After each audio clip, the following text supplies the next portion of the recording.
Hello, testing, testing. Ooh, Robo is ready. Hello. Hi, Robo. How you doing? Hope you're having a nice day.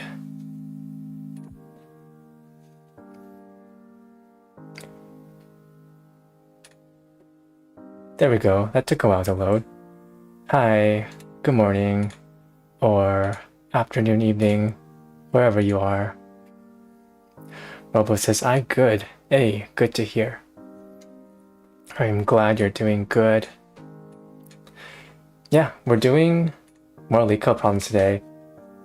So for context, I've been doing the blind 75 Leetcode set. We're almost done with the array section. Last time we did 3-sum. Today we're going to do, well, fingers crossed if we solve this one today, then we're going to be done with this whole section, which is a huge win. And then we're going to skip binary all the way to the fun stuff, dynamic programming. I've always thought dynamic programming is pretty fun, and recursion too. But yeah, let's review 3-sum first, and then we can go to container with most water. Yeah. Okay, 3-sum. Have any of you done 3-sum before? Medium problem. Given an integer array nums, return all the triplets, blah, blah, and blah, such that I is not equal to j, I is not equal to k, and j not equal to k, and nums I plus nums j plus nums k is equal to 0. Notice that the solution set must not contain duplicate triplets. Is it possible to have duplicates? Yeah, it is. Okay. Okay, I remember the duplicate handling is kind of gnarly here, so you have to be careful here. Robo says yes. You've solved this problem before? The problem of 3-sum? Sorry. Okay, I remember how to do this. It's etched in my memory because by this time, I've done it on and off for so many times now, maybe 3 times. So first we gotta sort the array. So it's like -4, -1, -1, 0, 1, 2. And the reason we do this is so, well, it's easier to find numbers to adjust your sum by. If your sum is maybe too big, you need to take numbers more to the left. And if your sum is too small, you take numbers more to the right. It makes searching for the next possible number easier, I suppose. Okay, so what you would do is sort it and then iterate from left to right. Maybe you start with an I, and then you start j and k at opposite corners. So if your I is here, at first you would start j over here and k over here. J would always start right after I, and k would start at the end. And what you would do is take the current sum. If the current sum is too small, you would move j to the right to make the sum bigger. And if the sum is too big, you would move k to the left to try to make the sum smaller. And you would do this for every single I. And every time you would start j right next to it and then k at the end. Yeah, the tricky part of this is duplicate handling, right? So every time I increment, maybe I go from -1 to here, I have to make sure that, you know, my new number isn't the same as my previous number, or else we risk getting the same answer. And every time we get an answer, we have to increment j and k until they're not the same to prevent ourselves from getting the possible same answer too, while continuing to search for different answers. I don't think we have to worry about the case where j and k, the current j and k, are not the solution. We don't need to check if they're duplicates when we increment them, because they're not going to be the solution anyways. We're going to skip them anyway, so it should be fine. Okay, that's the solution, which I've remembered. Let's go. How should we start? Sorting, right? Arrays.sort nums. For a sanity check, let's print out what the sorted version is. I remember what to do, like arrays.toString nums to print stuff out.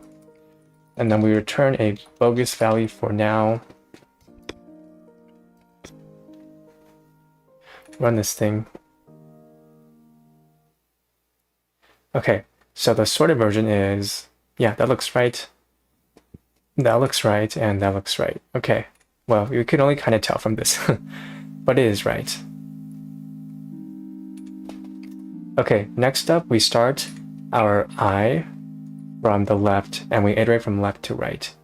So for int I is equal to 0, while I is less than nums dot length I plus plus.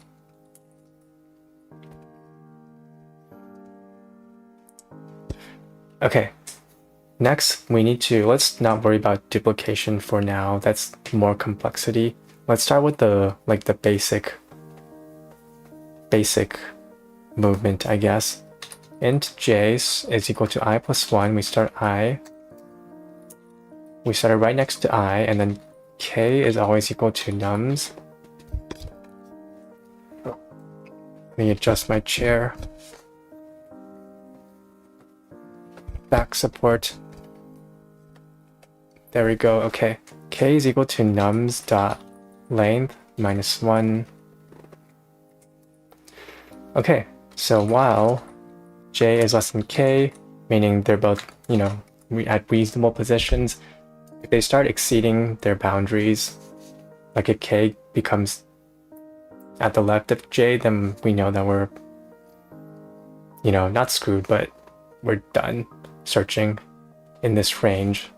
So if j is, if j, well, oh, we need to take the sum first. Int sum is equal to nums I plus nums j plus nums k. That's the current sum. And if the current sum is equals to 0, then that's the answer. And we need to put into our results, our answer, which I need to set up. So they've already given me the type here. These are the times when I kind of dislike Java for having types. It's kind of annoying. But hey, types come in handy in practice. It prevents bugs. So results is equal to new array list. And it's going to fill in the type for me, which is nice. And over here, we're just going to do results dot add. And we can do arrays.toList, my favorite function. What do we return, by the way? Return all the triplets. So we return the actual values, not the indices. So we return nums I, nums j,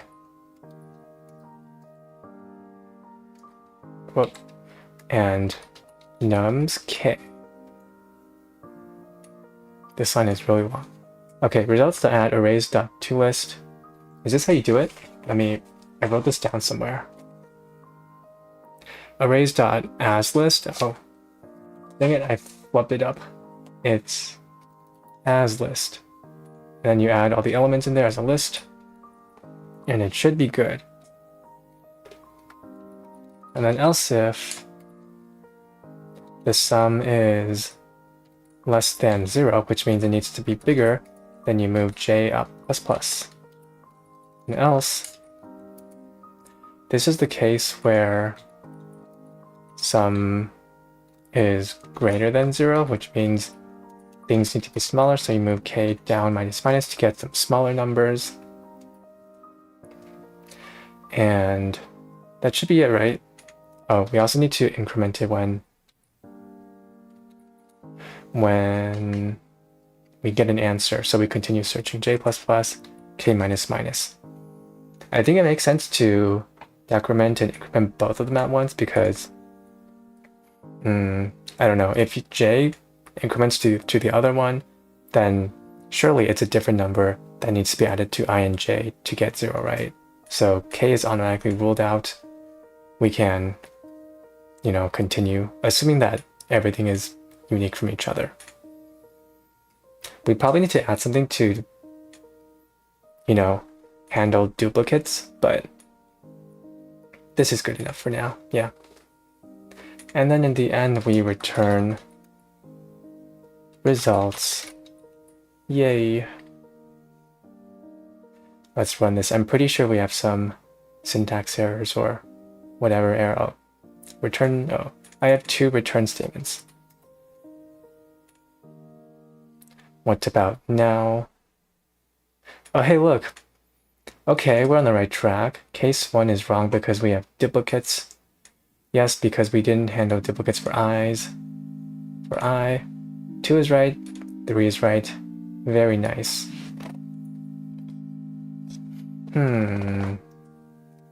Okay, let's handle, so we're off to a good start here. Let's handle duplicates for i's.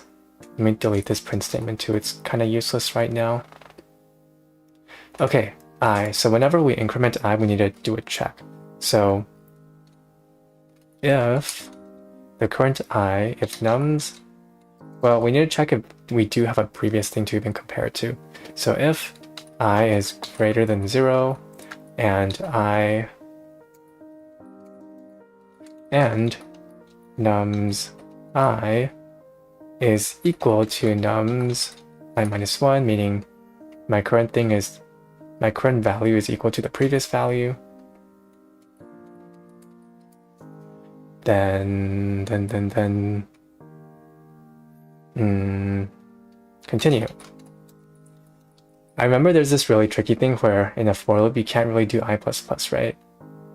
Because I would just like snap back to its original, like the for loop is guaranteed to have I be like 1, 2, 3, 4, 5.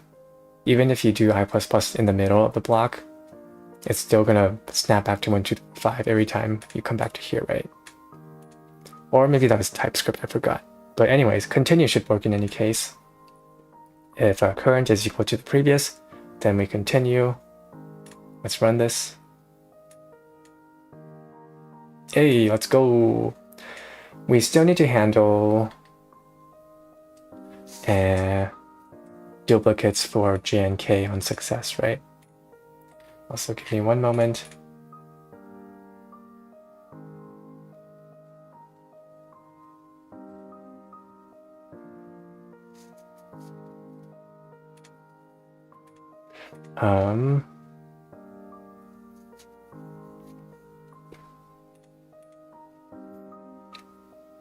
Okay, yeah, duplicate handling for j and k. So I guess we can do something like while the next j is equal to the current j, then keep incrementing, and then regardless we do a j plus plus k minus minus. Yeah. So while j is less than k, while the indices are still reasonable,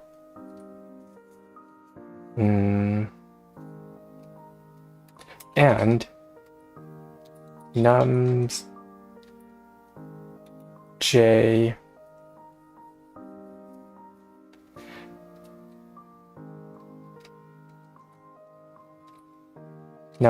plus 1, meaning the next element, well, just do nums j is equal to nums j plus 1. Then you do the j plus plus.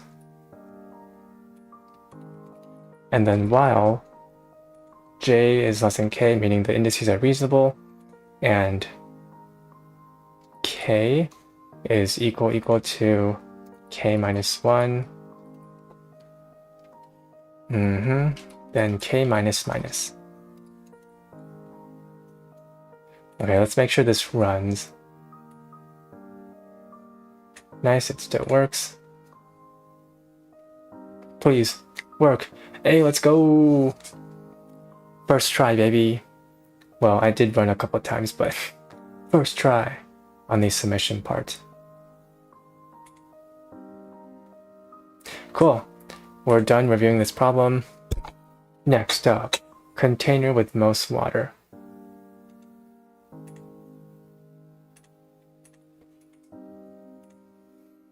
You are given an integer array height of length n. There are n vertical lines drawn such that the 2 endpoints of the ith line are I0. What are they talking about? there are n vertical lines drawn in such a way such that the two endpoints of the ith line, so this is the first line, are 1, 0 and 1 I. Okay, I see what's going on. Okay.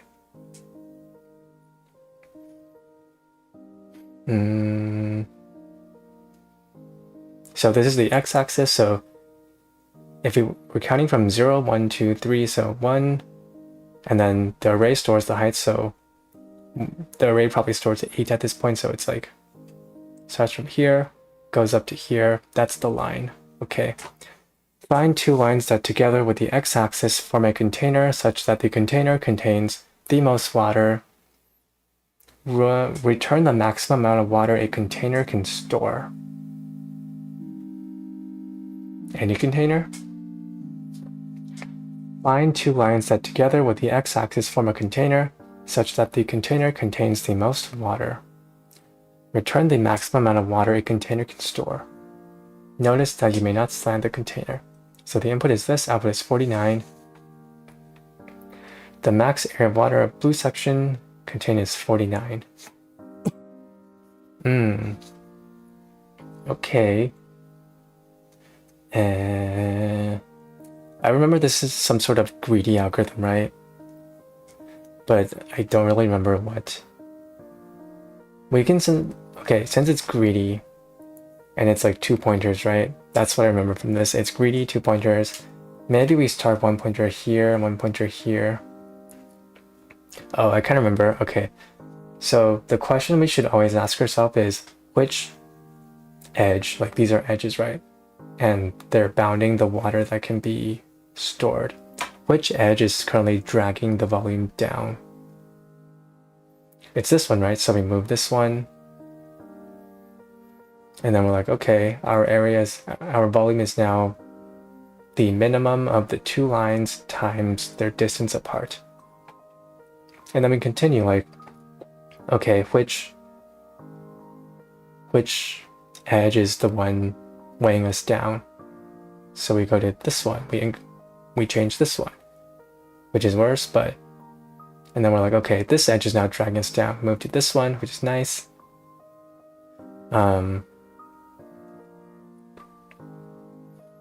Yeah, we just keep doing that, right?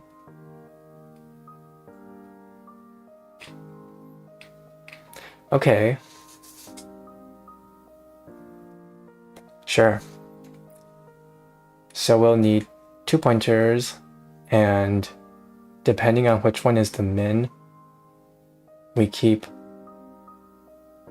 incrementing or decrementing them and taking the current area, and then we keep storing the max area. Yeah, okay. So we need to store a couple things. Let's do left is equal to 0. These are the pointers of the indices, right? Or sorry, the variables that store my 2 pointers is equal to height dot length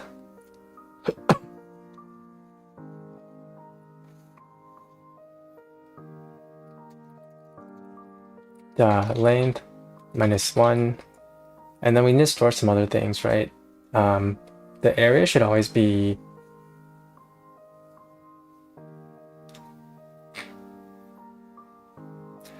so the heights are always integer, so the area should always be an integer too. It's not like we're dividing something. So int best area is equal to integer dot min value. Yeah, that's pretty much all we need to store, right? Do we need to store the current area? I don't think so. That can be like a local variable.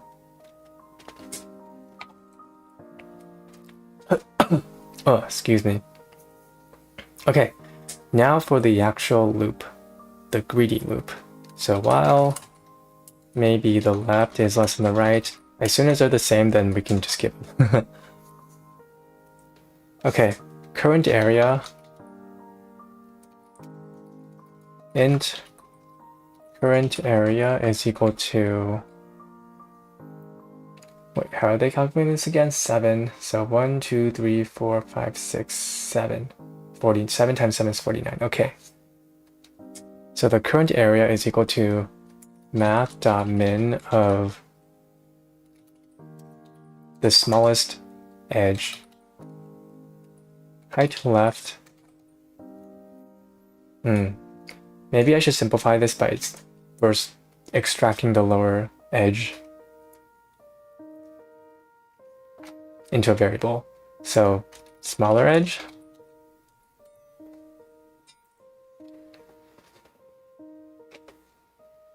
okay, smaller edge is equal to math.min height left and height right.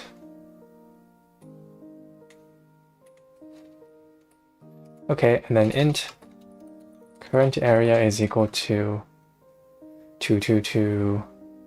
what? Smaller edge times right minus left. That should be the area. And then the best area is equal to math.min of the current best area and the current area. Yeah. And then the greedy part, right? If the height of left is less than the height of right, then we increment the left one. And else, we decrement the right pointer.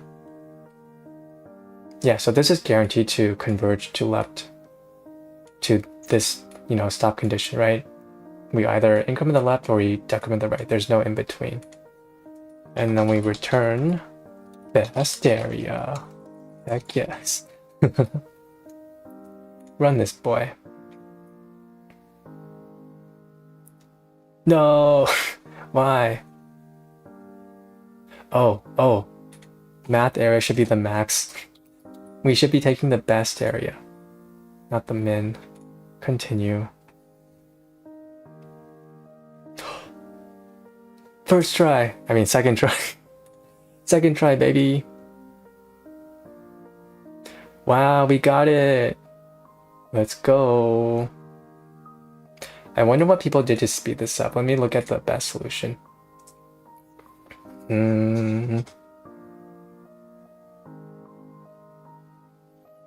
What are they doing here? Static. Oh, I've never seen this before. What is this? They start from 0 to 499. Max area. New int. What the frick are they doing? Okay, this is the actual function max area. Result is 0, left is 0, right is starting from the n2, while left is less than right. Min is equal to math.min. Yeah, they're taking the min edge.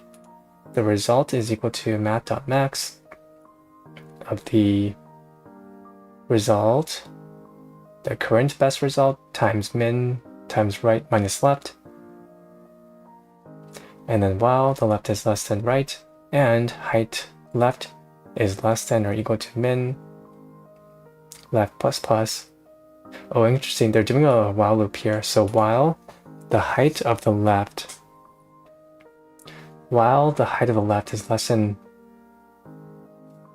the min left plus plus. Oh, interesting. So they're saying while the height of the current thing is less than the current, edge that's dragging the whole volume down, then left plus plus. I see. So they're not even bothering to check if they know for sure that the current decrement is not gonna make the volume bigger, huh? Okay, and same for the right.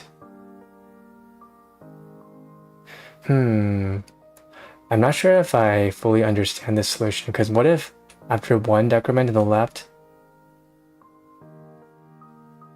you need a decrement to the right? What if that's necessary, Let me try example. So one is here, left is here, right is here. So while while the current one is less than this one, you go here. Oh. And then now it's this one that's dragging everyone down. So you go here. That volume is still not great. And then you go here. Oh, okay. I guess I can see why that works.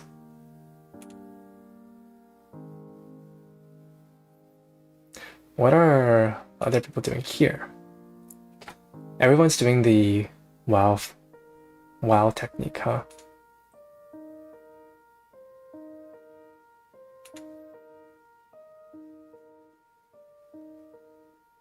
And then here they're doing the if format. You know what? I think I'm gonna stick to my solution here. I see what the other people are doing for the faster versions, but I don't see why it'll be fast. I mean, I don't see why it works. Like, what if you decrement a left and you need to decrement a right later, you know? Can we read some solutions actually?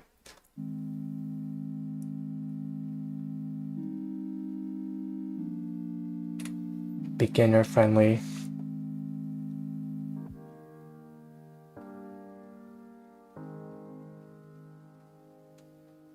Okay, they're using the increment and decrement thing again. You know what? I'm gonna stick with my current solution. I feel like I guess the other solutions they're a bit faster because they don't calculate the area for every single one. Oh wait. I think I know why the WoW solution works.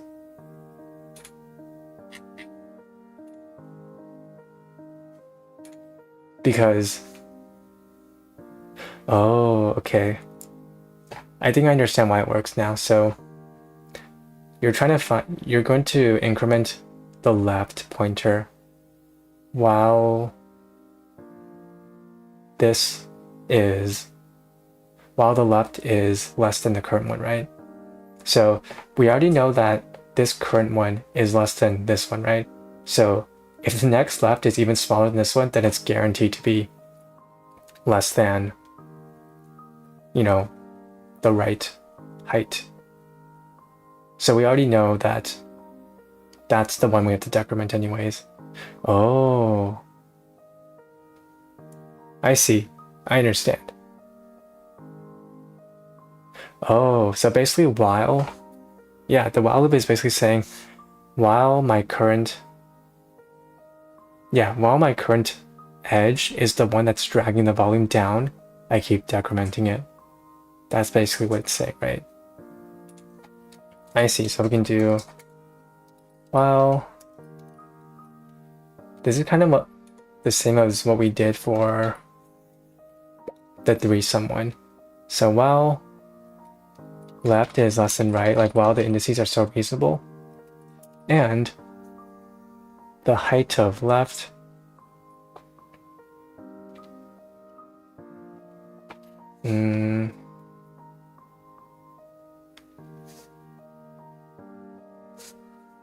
while the height of left is less than or equal to the smaller edge. So in this case, initially it would be equal to the smaller edge. And while it's smaller than the smaller edge, meaning it's guaranteed to be less than the right one, then left plus plus.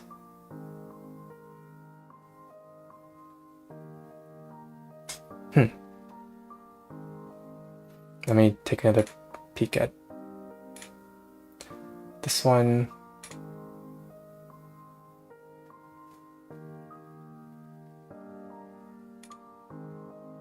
Oh, I see. So if we put another while loop after this one, it's not, if this while loop runs, the next one will not run.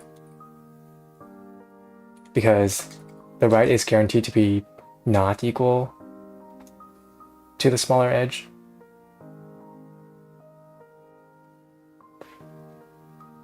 Wait, is it? Some are guaranteed to be the same, right?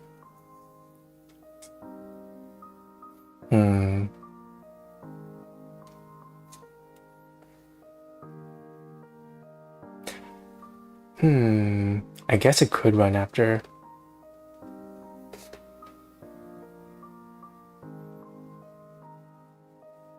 Yeah, I don't know about that. I guess I won't worry about that for now.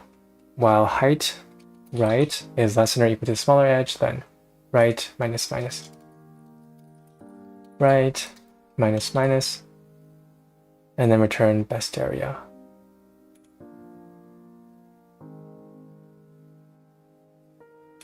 Submit. Hey, well, it is faster. Can we plug this into ChatGPT actually? Let's ask it why.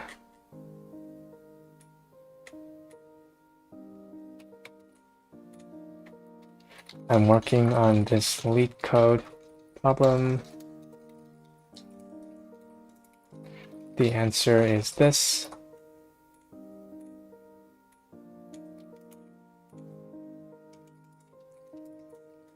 Explain the reasoning for the 2 while loops at the end and why it's okay to have them.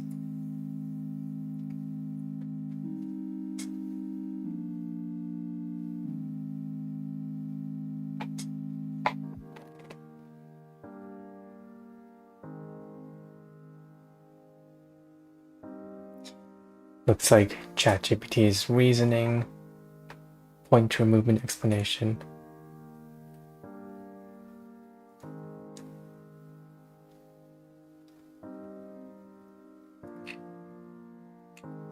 Wow, this boy is thinking hard.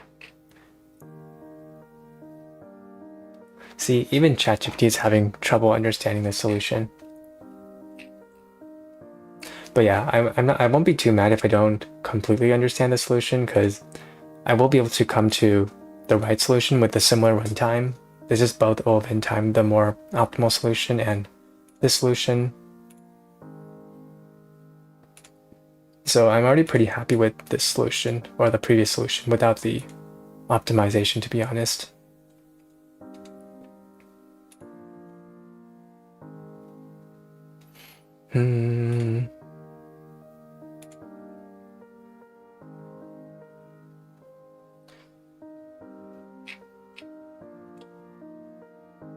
Okay, ChatGPT finally came back. Okay, at some step you're looking at indices left equals I, okay? The only way a future pair can beat this area is if the new minimum height becomes strictly larger than m. Oh wait, that's true. Oh, if you're thinking about it that way, like how do we beat the best height so far? Then we have to be greater than, the min height has to be greater than, like not even greater than equal to the current min edge, but strictly greater than it. Oh. Yeah, because even if the min heights remain the same,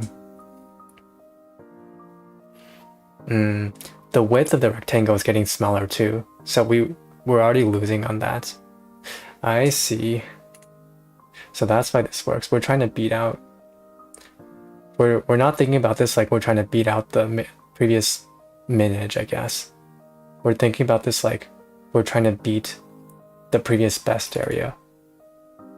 And the only way to beat the best area while shrinking down our width is to have a higher min edge. Yeah. Okay. That makes sense. Though, I'll still probably stick to the first solution I came up with before the optimization. The first solution is a bit easier to think about. You know what? I'll still write this down. I will still write this down. So what problem is this? Leetcode 11. maybe the hint I'll write to myself is like, skip pair if can't beat current best volume. Maybe that's my hint. Okay. Sick.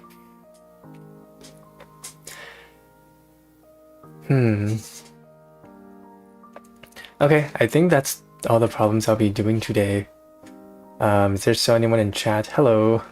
How you guys doing today? I've been Leetcoding a lot more recently.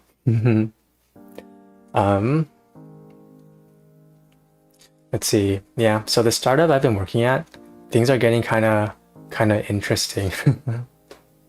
So I think I mentioned this before on some other stream, but our best engineer currently left the company.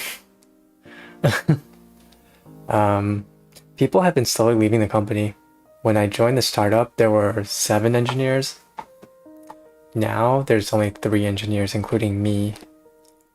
So it's getting kind of concerning, I think.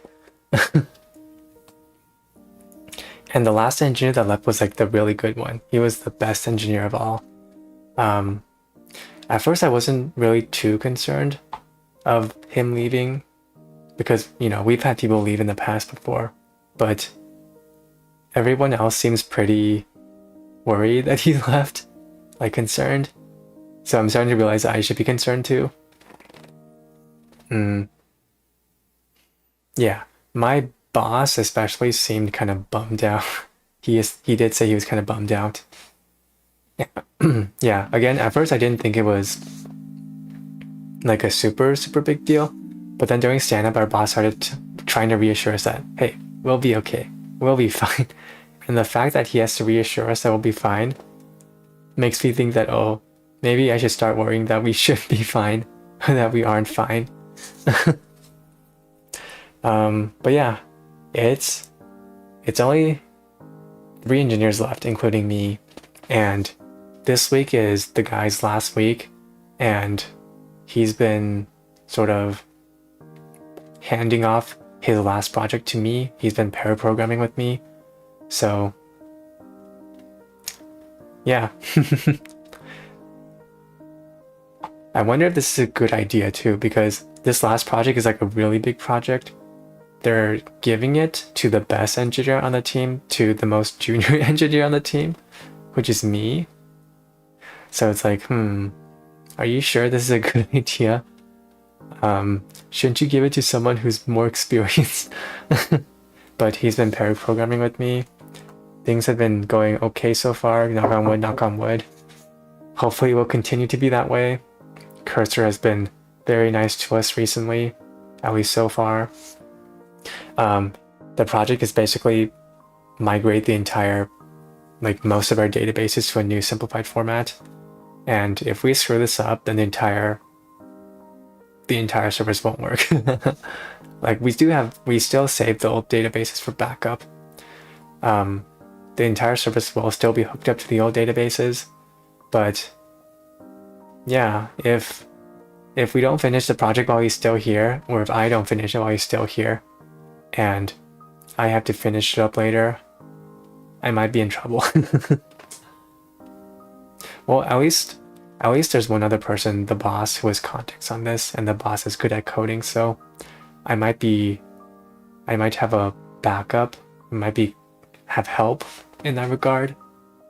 But yeah, I have been Leetcoding a lot. A lot more than usual, because what if something happens to the company? There's only 3 engineers left. I gotta be prepared in case worse comes to worse and things collapse, you know? Also, in other news, I recently played basketball with some friends on, I think it was Labor Day or the day before Labor Day. I forgot exactly when. I think it was on Labor Day. So I've been playing a little bit more basketball recently with friends. I haven't played for a long time. I think the last time I played basketball was in middle school, maybe early high school. I joined some Chinese school recreation team. I also tried out for some other teams like AAU I did not make. I tried out for the high school team I did not make. I wasn't a very good player. I was not a very good basketball player. I was one of those kids where I basically scored either 0 or 2 points per game. Mostly 0. I probably averaged like 0.1 PPG per game. It was not good. But yeah, that's probably why I haven't played basketball in so long, because I'm not very good at it. However, I've grown a bit stronger and a lot taller since middle school. I recently found out that, so I tried jumping right and touching the rim, the basketball rim. I'm like actually pretty close to it. Well, not super close, but like surprisingly close compared to how far I was in middle school. I'm like 3 inches away from touching the rim, and if I try really hard to jump high. So me and another friend were thinking, for context, this other friend is like really into working out. He has like weights, and he's into, what is it called? What's the thing that PewDiePie's into? Free weights? And he has this little chair that reclines back that helps him with the free weights too, that he can train on. So yeah, I've been talking to him like, what exercises should I do to jump higher, increase my vertical, to increase my chances of dunking the basketball, being able to dunk. And the exercise that I've seen on ChatGPT is just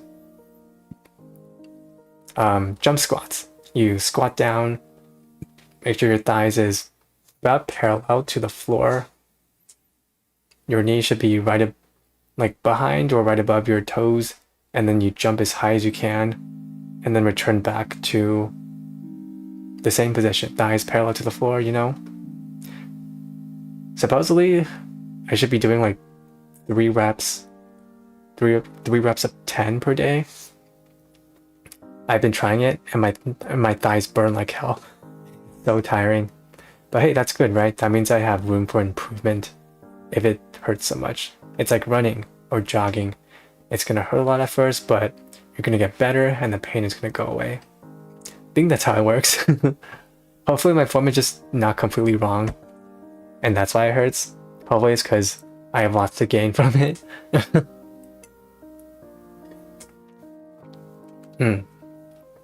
But yeah, plan is right now, around 3 to 4 days a week, I'm gonna do some jump squats, 3 reps of 10, and hopefully that's gonna increase my vertical. Hopefully. I will update based on, yeah, I will update if I can jump any higher.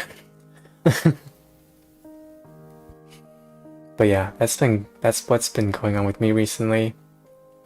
Otherwise, nothing much has been going on.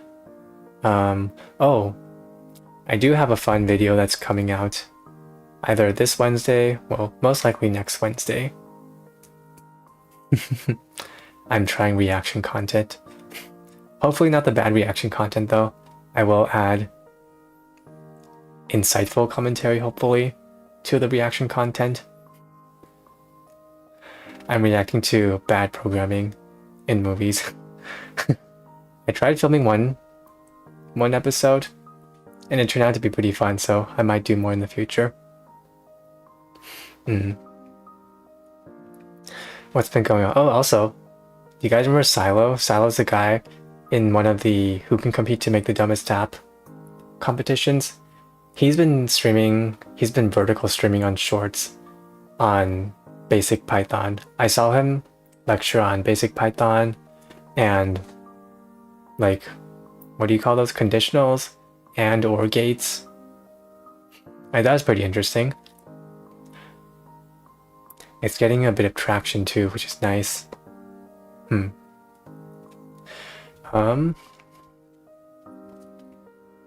But yeah, this week is going to be one of maybe the scariest week ever, one of the busiest week ever, just because that really good engineer, the best engineer on our team is leaving. And he's handing off his project to me. And I'm really hoping that we can finish it together before he leaves or I'm kind of screwed.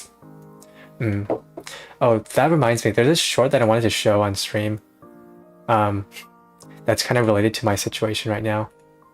Let me see if I can find it. I think I tried to show it last one in a past stream, but I got interrupted for some reason. Like I got distracted, I got sidetracked, and I did not end up showing it. It's like POV, your best engineer is leaving. Oh, I found it. It's here. Copy link address. Okay. Well, look, more reaction content. All right, guys, a little company update. John is no longer with us. We had to let him go. Okay, yeah, this is pretty much my... Wait. Yeah, this is similar to my situation, except the best engineer on my team left on his own volition. He did not get fired, which makes it even sadder for our boss. Wait, what? What happened? All right, yeah. All right, guys, a little company update. John is no longer with us. We had to let him go. Wait, what? What happened? All right, yeah. No need to panic. We got a really strong team here. Wait, this is what my boss said too, or similar to what he was saying. He tried to reassure us and stand up like, guys, we'll be fine. We'll be fine. By the way, John, let's say his name is John. John, we can call you whenever we want, right? In case we have questions about how the code base works. Right, John? Right, John? We'll be fine, guys. We'll be fine. Here, any gaps can be filled with AI. Oh my god. So, Wait, that's kind of our boss too. Our boss loves AI. He loves Cloud Code, and he's been encouraging us to use Cloud Code a lot too. I've been using mainly Cursor, but I haven't been using Cloud Code a lot. Boss loves Cloud Code.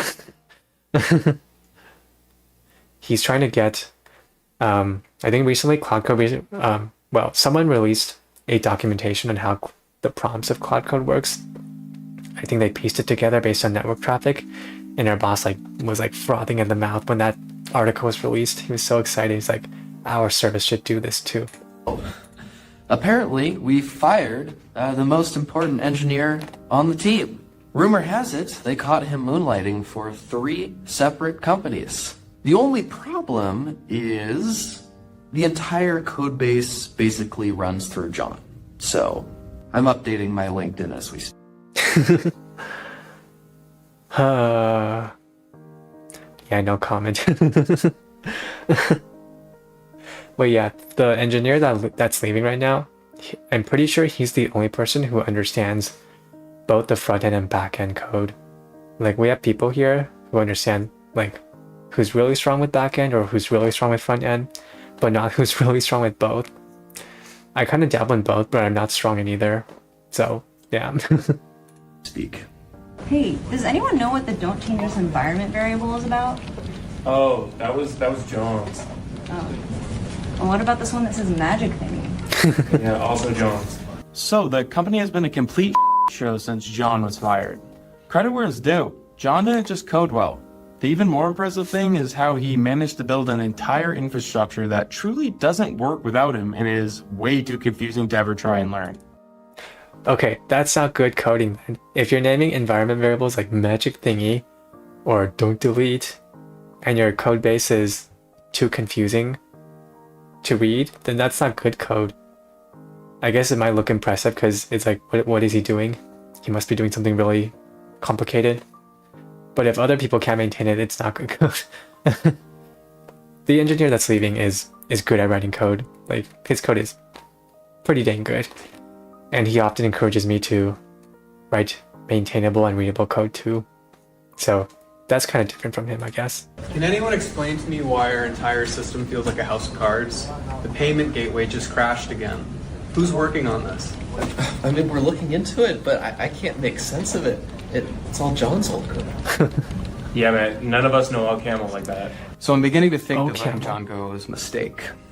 We knew this would be a difficult transition when the time did come, but boy, did we underestimate things. John, good to see Yeah, I really hope it really doesn't become as hard as this. There are some systems or features that, let's say our John knows and only he knows, but he's been trying to teach us. Like he's been reserving some time after stand-up to teach us what the concepts are, what the features are, so hopefully it should alleviate the pain and it wouldn't come to this too. ya. It's been a little while. Can I get a coffee sent up for you? Yeah, so I'm back. Got a call late last night begging me to return. They doubled my salary and I'm just consulting now, so I can keep moonlighting guilt-free. Basically, they realized nobody else can hold this house up without me, so I said, why the hell not? That man can do whatever he wants as long as he keeps us up and running. Man, I wish I can become as good as an engineer as this too. Like if I leave, they're totally screwed. That would be pretty satisfying, I'm not gonna lie. But I have ways to go.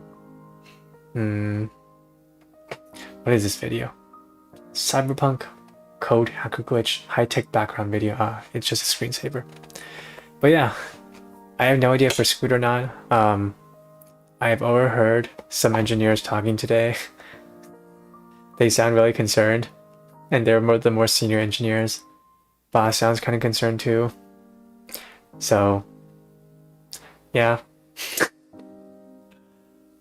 Yeah, I don't know. Hopefully, it won't be too bad.